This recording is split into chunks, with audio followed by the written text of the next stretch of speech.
മൈൻഡിലിടും. പക്ഷെ നിങ്ങൾ വീട്ടിൽ നിന്നും അത് ഒന്നുകൂടി ശ്രദ്ധിക്കുക.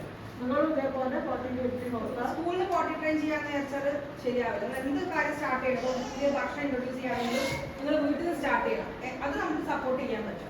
അതേപോലെ ഇപ്പോൾ ഒരു ഫുഡ് നമ്മളിപ്പോൾ ഇഷ്ടമില്ലാത്ത ഫുഡ് കഴിച്ചാൽ നിങ്ങൾ അത് അവരെ അസോസിയേറ്റ് ചെയ്യും, സ്കൂളുമായി അസോസിയേറ്റ് ചെയ്യും. ഞാൻ വീട്ടിൽ പോയി എനിക്ക് ഇഷ്ടമില്ലാത്ത പേര് കഴിക്കണമല്ലോ എന്ന് വിചാരിക്കും. അപ്പൊ അവർക്ക് ആ സ്കൂളൊക്കെ നെഗറ്റീവാണ് ഫീൽ ചെയ്യുക. നമ്മൾ വിചാരിക്കും സ്കൂൾ കൊടുത്തിട്ട് അവർ കഴിച്ചോളുക, ആന്റിമാർ കഴിപ്പിച്ചോളൂ. അങ്ങനെ ഉണ്ട്, ഇഷ്ടമില്ലാത്ത ഭക്ഷണം പലരും ഞാൻ കണ്ടിട്ടുണ്ട്. ഇവിടെ സ്കൂളിൽ പോയി കഴിഞ്ഞാൽ ആന്റിമാരോട് കഴിപ്പിച്ചോളും എന്ന് വെച്ച് കൊടുത്തുവിടും. അപ്പൊ ആ ഒരു ഇത് കഴിയുന്നത് ഹെൽത്തി ഫുഡ് തന്നെ കൊടുക്കാൻ ശ്രമിക്കുക. അത് പറഞ്ഞപ്പോഴാണ് ഓർത്തത്, ഞങ്ങളുടെ ഫുഡിന്റെ പ്ലാൻ വിചാരിക്കുന്നുണ്ട്. ഒരു ഫുഡ് സിസ്റ്റം നമ്മൾ സ്റ്റാർട്ടിങ്ങിൽ ഞാൻ വിചാരിച്ചിരുന്നു. അപ്പൊ അതിന് എത്ര പേര് ഓപ്റ്റ് ചെയ്യുന്നുണ്ട് ഇവിടുന്ന് ഫുഡ് കൊടുക്കുക എന്നുള്ളത്.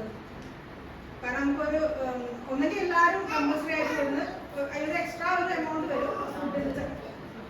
ഫുഡിന് ഒരു എക്സ്ട്രാ ഒരു ഇത് വരും. അതിനാണെങ്കിൽ നിങ്ങൾ എത്ര പേര്, നമുക്ക് ന്യൂട്രീഷനിസ്റ്റ് ഉണ്ട്. അപ്പോൾ അത് ഇവിടുന്ന് ഒരു ഫുഡ് പ്രൊവൈഡ് സിസ്റ്റം ആണെങ്കിൽ എത്ര പേര് പ്രിഫർ ചെയ്യുന്നുണ്ടോ കാരണം അതാവുമ്പോൾ എല്ലാവർക്കും ഒരെക്കാണ്. ഞാൻ ശ്രദ്ധിച്ചിട്ടുണ്ട്, ഇപ്പൊ ഇവിടെ ചില കുട്ടികൾ ചിലപ്പോൾ ചോക്ലേറ്റ് കുട്ടികളെ പോലത്തെ അങ്ങനത്തെ കൊണ്ടുവരുമ്പോൾ മറ്റേ കുട്ടിക്ക് അത് വേണ്ടി വരും. നമ്മുടെ ഒരു സിസ്റ്റത്തിൽ ഇവിടെ ഷെയറിങ് തീരെ ഫുഡ് ഷെയർ ചെയ്യുന്ന റൂള്. കാരണം ഓരോ കുട്ടിക്ക് എന്താ അലർജിക്ക് നമുക്കറിയില്ല. അപ്പൊ എന്തെങ്കിലും കിട്ടുന്ന ലൂസ് മോഷൻ വന്നാൽ നമ്മൾ വിചാരിക്കും സ്കൂളിൽ നിന്നോ നമ്മൾ ഷെയർ പ്രൊമോട്ട് ചെയ്യുന്നില്ല.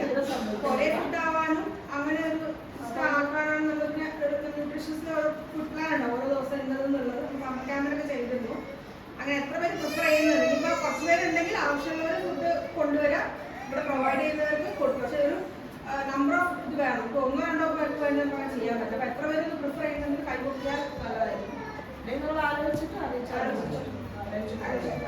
പിന്നെ കുട്ടിക്ക് എന്തെങ്കിലും അസുഖം ഉണ്ടെങ്കിൽ അയക്കാതിരിക്കുക. കാരണം പകരുമല്ലോ, ഭയങ്കര പാടാണ്, വേഗം പകരും. പിന്നെ എന്തെങ്കിലും ഇപ്പോൾ വീട്ടിൽ നിന്ന് തന്നെ അതിന് എന്തെങ്കിലും ഒരു മനസ്സിന് വിഷമമുണ്ട്, അപ്പോൾ അല്ലെങ്കിൽ ഗ്രാൻഡ് പാരന്റ് മരിക്കുക അങ്ങനെ എന്തെങ്കിലും, അപ്പോൾ അതൊന്നും ഇവിടെ അറിയിക്കുക. കാരണം പിന്നെ കുട്ടി ഇവിടെ വന്ന് ഭൂമിയായിട്ട് ഇരിക്കുമ്പോൾ നമുക്ക് അറിയില്ലല്ലോ. അപ്പോൾ നമുക്ക് ഡൈവേർട്ട് ചെയ്യാം, പലതും പറഞ്ഞു കൊടുക്കാം. പിന്നെ എക്സ്ട്രാ ഡ്രസ്സ്, ടവൽസ് ഇതെല്ലാവരും കൊടുക്കില്ല. അപ്പോൾ എന്ത് ഏത് ദിവസമാണെങ്കിലും ഇത് അത്യാവശ്യമാണ്. ഇപ്പോൾ തന്നെ ഒരിക്കലും മൂത്രമൊഴിക്കാത്ത മോനൊന്നും മൂത്രമൊഴിച്ചു, ബാക്കിയൊക്കെ ഡ്രസ്സ് ഉണ്ടായിരുന്നു.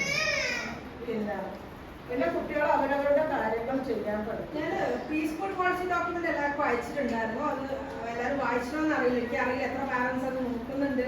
നമ്മൾ ഡെയിലി റിപ്പോർട്ട് ആണെങ്കിലും വീക്ക്ലി റിപ്പോർട്ടൊക്കെ അയക്കുന്നുണ്ട്. അപ്പോൾ അതിൻ്റെ സജഷനും കിട്ടണമെന്ന് ആഗ്രഹമുണ്ട്. കാരണം നമുക്ക് അറിയില്ലല്ലോ, ബിസി പാരന്റ്സ് ആയിരിക്കും, ചിലപ്പോൾ ഡെയിലി വരുമ്പോൾ നോക്കുന്നുണ്ടാവില്ല. ഇനിയിപ്പോൾ ഡെയിലി റിപ്പോർട്ട് വേണ്ട, വീക്ക്ലി മതി.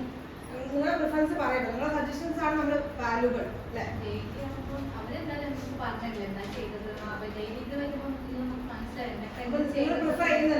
ഡെയിലി റിപ്പോർട്ടാണ് വേണ്ടത്. ഡെയിലി റിപ്പോർട്ട് പിന്നെ നമ്മൾ വീക്ക്ലിയും ചെയ്യുന്നുണ്ട്. പിന്നെ മന്ത്ലി പ്രാവശ്യം അയച്ചിട്ടുണ്ട്. നമ്മളിപ്പോൾ സ്റ്റുഡന്റ് അസസ്മെന്റ് റിപ്പോർട്ട് നമ്മളൊരു ടേമിലേക്കുള്ള നമ്മൾ അയക്കാൻ ഉദ്ദേശിക്കുന്നുണ്ട്. അപ്പോൾ നിങ്ങൾക്ക് സമയമില്ലെങ്കിലും നെക്സ്റ്റ് ഡേ എങ്കിലും നോക്കിട്ടുള്ളൂ. കാരണം നമ്മൾ പാർട്ട്നേഴ്സ് ആയിട്ടാണ് ഇത് വർക്ക് ചെയ്യാൻ ഉദ്ദേശിക്കുന്നത്. വീട്ടിൽ എന്ത് പ്രശ്നം ഉണ്ടെങ്കിലും നിങ്ങൾ നമ്മളെ അറിയിക്കുക, ഒരു കൊളാബറേറ്റ്. അതേപോലെ നിങ്ങളുടെ സപ്പോർട്ട്. ഇപ്പോൾ നമുക്ക് കുട്ടികൾക്ക് പ്രാക്ടീസ് ബുക്സ് ഉണ്ട്.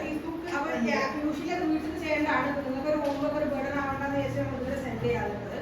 അപ്പോൾ ഞങ്ങൾ ഹോംവർക്ക് ആയിട്ടല്ല പറയുന്നത്, പ്രാക്ടീസ് ബുക്സ് വീട്ടിലേക്ക് കൊടുത്തയക്കാം. അപ്പോൾ നിങ്ങൾ അവരെ നിർബന്ധിക്കും വേണ്ട, അവരുടെ ഇഷ്ടത്തോടെ ചെയ്യാമെന്ന് പറഞ്ഞാൽ ചിലപ്പോൾ ഒരു ആക്ടിവിറ്റി ചെയ്യണം.